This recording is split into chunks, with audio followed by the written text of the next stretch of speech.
सदगुरु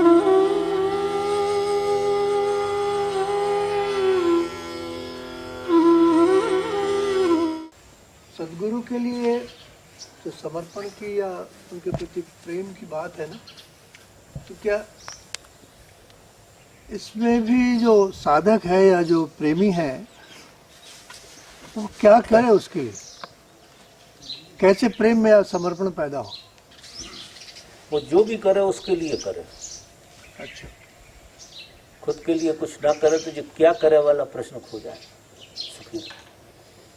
अभी समझे, ये क्या करे जो है ना, ये व्यक्ति का प्रश्न है।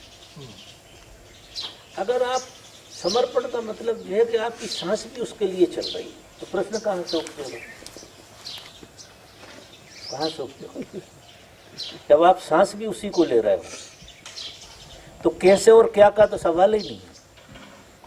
ये तो अधूरे समर्पण में प्रश्न उपजते हैं,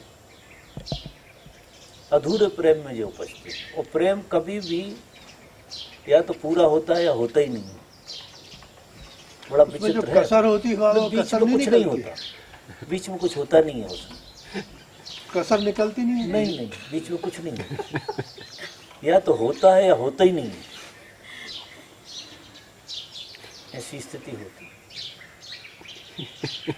अब या तो तुम सोते हो या सोते नहीं हो, या तो सोते हो पूर्ण रूप से या फिर सोते नहीं हो। दो बातें, या जागे हुए। अब तुम ऐसा कैसे कर सकते हो थोड़े से जागे थोड़े से सोए? वो कह देंगे अपन ड्रीम में हो फिर तुम। लेकिन जब तुम नींद में हो तो ऐसा थोड़ी है, पूरे के पूरे जाना पड़ेगा ना नींद। तो पार्टली जा सकते हैं, नींद में पार्टली जा सकता है कोई? अगर पार्टली गए हो तो फिर नींद में गए ही नहीं, बाहर खड़े हो। जो आधी नींद कहलाती है वो नींद है ही नहीं कायदे से। नींद अगर है तो पूरी होगी ना, कि नहीं होगी? पूरे जब तक आप अपने को भुला नहीं दोगे तब तक नींद में जा सकते हो। जब तक तुम अपने को पूरा ना भुला दो तब तक प्रेम में भी नहीं जा सकते। जिस तरह से नींद में नहीं जा सकते इस तरह से प्रेम में भी नहीं जा सकते। तो अपने को भुलाने का तरीका क्या है?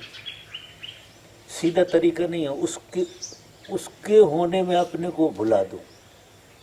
उसके हर कृत्य में इतने निमग्न हो जाओ कि अपना कोई कृत्य ही नहीं बचे, क्योंकि आप अपने को अपने कृत्य से जानते हो। समझ रहे? और जब तुम्हारा कोई कृत्य ही नहीं है तो तुम तो अपने को भुला ही दिए। फिर तो खाऊं सो पीऊं सो तेरी मर्जी, उठूं सो तेरी मर्जी, तेरी मर्जी पूरी हो।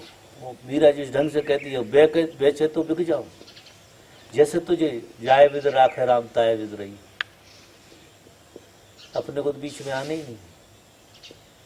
सूली पे चढ़ा दे, तेरी मर्जी पूरी हो। जब तक उसी की मर्जी से अपनी मर्जी को नहीं मिला लेंगे तब तक समर्पण घटता नहीं। समर्पण बहुत ऊंची, बहुत श्रेष्ठ, बहुत सरल और बहुत कठिन बात का नाम है। इतनी सरल नहीं है, जन्मों लगते हैं समर्पण, ऐसे समझिए। अवेयरनेस भी देखने में सरल लगती है, क्योंकि अवेयरनेस की बात जब हम करते हैं तो हम पे ही आ जाती है पूरी बात। फिर हम आलसी हैं, बेईमान हैं, जो भी हैं, और हमें परमात्मा को पुकारने की जरूरत नहीं पड़ती। इसमें क्या है, अगर समर्पण नहीं घट रहा है तो तुम आर्त हो जाओ, तुम दीन हो जाओ, तुम इतने दीन हो जाओ, इतने दीन हो जाओ कि तुम्हारा आर्तनाद निकलने लगे। जैसे बिलख जाता है ना बच्चा, बच्चा जब बिलखता है तो माँ को उसकी याद आती है। ये परमात्मा से जुड़ने का बहुत सरल मार्ग। जब बुद्धि काम नहीं कर रही, मन कोई काम नहीं कर रहा, तो उसकी याद में रो, उसकी याद में उसे पुकारो। उसे पुकारने से जोड़ बनेगा। और पूरे प्राणों से पुकारो, पूरे प्राणों से, ऋषि ऋषि से उसको पुकारो, तो फिर वो ब्रिज बनता है। फिर वो समर्पण भी उसी की कृपा से होता। और जो थक जाते हैं, जो अपनी कर्ता बुद्धि से बिल्कुल थक जाते हैं, वही रो पाते हैं।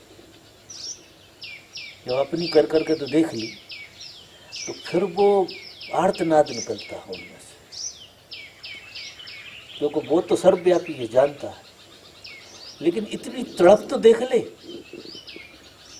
तो ऐसा कहते हैं शास्त्रों में कि लालसा इतनी ज्यादा बढ़ जाए कि खाना पीना भी न सुहा रहा हो आपको, खाना पीना भी आपको न सुहा, इतनी लालसा बढ़ जाए आपको परमात्मा को अनुभव करने की, तो छाती फट जाएगी, अहंकार टूट जाए। बाकी काम चलता रहता है, ये सब यात्रा का ढंग है, होता रहता है। So friends, now the walking time.